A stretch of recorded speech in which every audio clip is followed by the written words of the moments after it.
Yeah, so I'm Guilty Gyoza. I co-founded Topology with Kun-Ho Kim. We're GG and KK. You can call me Guilty or Gyoza or GG.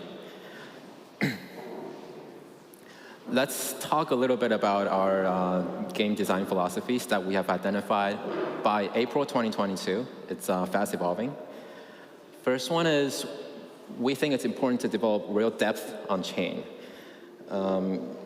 Game industries have been building software artifacts to provide entertainment values, and those software artifacts are temporal. They're not designed to live for 100 years or 200 years.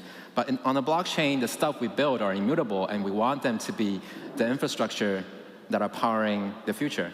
Right? So it's important to build things with immutability and longevity in mind, and it's also important to think about real depth. Real depth here means that, for example, as Justin said, the physics in this reality is supremely sophisticated and consistent. As opposed to you look at various distribution functions in games, they may use stuff like Perlin noise generation, all that stuff. Perlin noise generation is something that I call a shallow complexity. You can't really dig deeper than that. You hit a wall in terms of the literal algorithm that describes the complexity. Right? There's nothing behind that anymore. But when you think about things that are distributed in this world as observed by the human observers, right? There's always sophisticated rules that are beneath it that actually manifests itself as an observed state for the human beings. So real depth means that we need to build worlds with sophisticated rule sets, physics, metaphysics, etc., that are powering those worlds and the mechanics. And I'm just attaching two links here. One link is by Max Hodak. He talked about physics consideration in simulated realities. That's a very inspiring essay. The other essay is by me. I wrote about how provable computation can provide the potential of decentralizing the patent office practice, but that may not be so relevant to the game design topic here, so I'll skip that.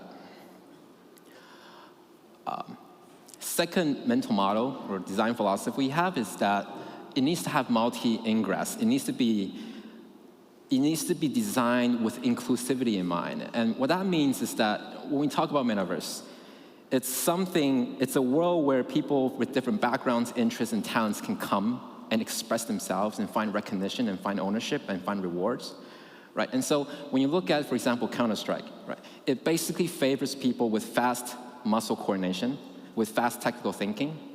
It doesn't favor people from other backgrounds at all. And if you want to contribute to the art of the Counter-Strike game, you can mod it, or you can join Valve and help evolve the game. But there's less and few ways to really participate in that game from a diverse talent perspective. Right? So I think the metaverse that we want to build, or these on-chain worlds where people can participate in, they have to be designed such that people can come in and participate and create from different directions with different talents and intentions. Right, so permissionless expansion of game boundary, that's another design philosophy that we strive for. That basically means that us as game developer is not the bottleneck of the game. Right? The boundary can be co-expanded by the players. As a game that we're just providing a seed to the world, after which it's up to the players to expand them.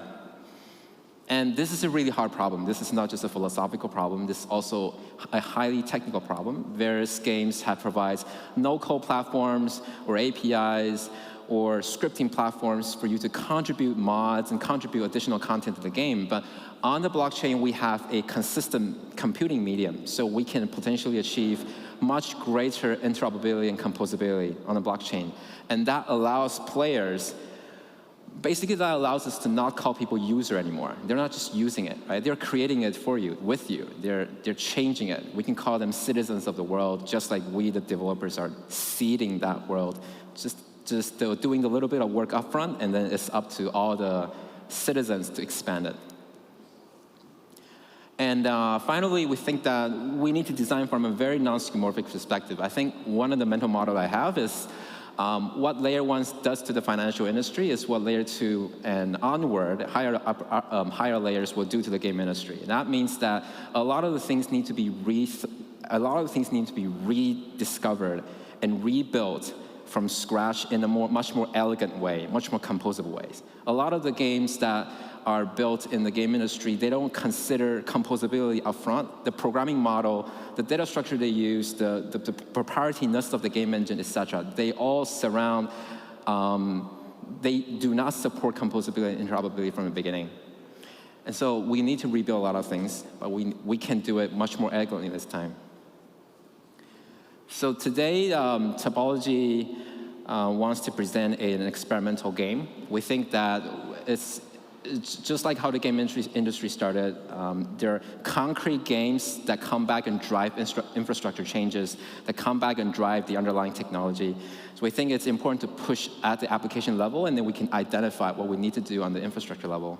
So this experimental on-chain game on StarkNet, the motivation is last October, I think last October, I did some physics simulation on StarkNet, and it was basically a very simplified 2D three-body problem plus planets, like a constrained four-body problem. And basically, you run physics simulation on the blockchain or on StarkNet to be specific.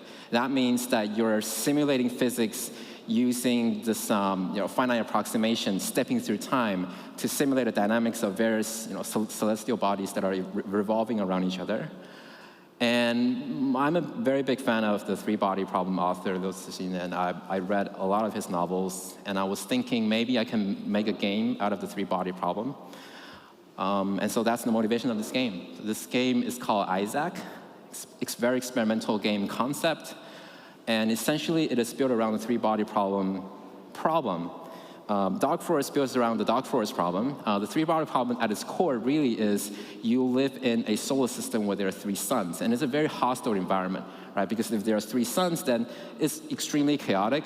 You're not revolving on an elliptic curve. You're doing this very unpredictable trajectory in the solar system. And at any time, if you crash into a sun, the entire planet decimates, right? So it's a very hostile environment to live in. And that's what makes it fun, because it's a very challenging environment to live in. And we're compounding that game with Factorial. Factorial is another 10,000-hour game that asks players to build factory pipelines to transform resources into various factories and devices that eventually players build a rocket and escape the game. So what is this game? This game can be understood as a combination of the three-body problem and the Factorial game. So Isaac is a massive co-op game with the physical and metaphysical rules enforced on StarkNet in smart contracts, where players essentially play the Factorial game on the surface of the planet together so that they can direct their fate of their planet in the three-body problem. And what that means is, first of all, players build factory pipelines and power grids, and they're supposed to transform natural resources distributed on the planet into something ultimately called nuclear driller and propulsion engine. And so what is nuclear driller and propulsion engine? It's a conceptual device that drills down Earth and pushes the matter upward with nuclear power in order to give the planet a reverse momentum kick. And once you can do that, right, you can essentially push your planet into different orbits. So that's the goal of the game, is players work together to build these nuclear engines, to drill their Earth and push their planet in order to change orbit. And why do they want to change orbit? Because if the planet crashes into a sun, then everyone dies. So it's like everyone wins or everyone dies situation. Players have to work together to optimize their resource throughput and time the launch of their engine. I think the caveat here is we need to remember that the planets are revolving around three suns, and so the trajectory is quite unpredictable. It's a chaotic system by default. And the planet also rotates. It's rotated around itself. And so players really need to time the deployment and the launch of their rocket engines to really push their planet to the right orbit to either dodge a sun, or if you can push your planet hard enough, you can escape the solar system if you can reach escape velocity, right? And that basically characterizes a win. Like every player wins at the same time. I don't think I can switch my screen here because of some constraints, so I'll just stick to a screenshot. So this is, if you can go to that website, it is an experimental front end that looks and visualizes the solar system states that are recorded and enforced on a Starknet smart contract. Right, so you have 3 suns and a planet, and the arrows indicate their velocity vectors. And this is another client that looks at the micro scale, at the surface of the planet, where players can build various devices and pipelines that either transport resources or transmit energies. And so we have, the yellow square here is a factory, and the pink square here is the nuclear power generators, right? So if you're powering the factory with nuclear power, you're supposed to increase the production rate at the factory. So it becomes a trade-off game. When are you going to build more power generators to boost your production rate at the factory? But when you build power generators, you will be, the opportunity cost will be you cannot build devices, you cannot do other utilities. Right? So it's constantly an optimization and a trade-off problem. Some of the features about this game is information asymmetry is kind of redefined. I play a lot of games, antagonistic in nature, and I think that it's kind of unexplored for game mechanics to be hugely cooperative. As in this game, every player wins at the same time or loses at the same time. So there's an asymmetry between all the players together on one side and a noun on the other side. A noun basically means where will our planet be tomorrow. And the reason why that is announced is because it's a chaotic system. So players are working together to figure out the probability of different scenarios and to optimize their decision making. Right? Another feature is obviously on-chain physics simulation. Well, the question is, why do we want to do physics on-chain at all? Right? As Justin just said, we are building worlds that have autonomy. And that basically means that game developers are not God. And when game developers are not God, then the game itself, the game world itself needs to enforce the rules. It needs to regulate itself. And so if there are physics that are regulating the dynamics of this world, that physics need to be enforced in a smart contract. And so that's why we're running physics simulation in a smart contract. If you look at the code a little bit, there's RK4. That's essentially the out-of-the-box integrator, Runge-Kutta fourth order, that's able to achieve quite satisfactory accuracy when it comes to low-complexity physics simulation problems. All right, chaotic system, right? So if this is not a tri-solar system, if it's just one sun and one planet, then it's way less fun, right? Because it's a perfect Kepler problem, planet can't crash into the sun. But if we have 3 suns, then the problems suddenly become very interesting because you cannot predict arbitrarily long into the future because of the chaoticness of the system. Now the question here is, well, if everything is in a smart contract, can I just take the contract off-chain and just run it deterministically, and I can predict everything that can happen in the future?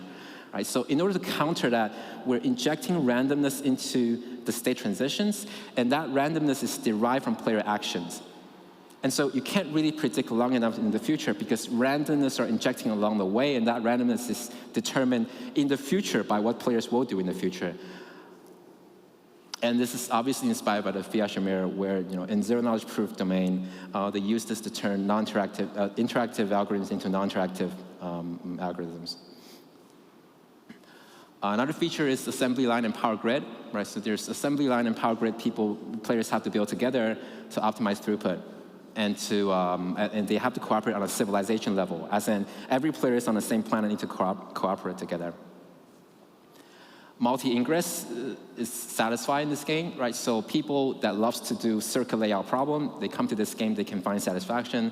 People that love to think about throughput optimizations, making factories that are optimized, they can come to this game.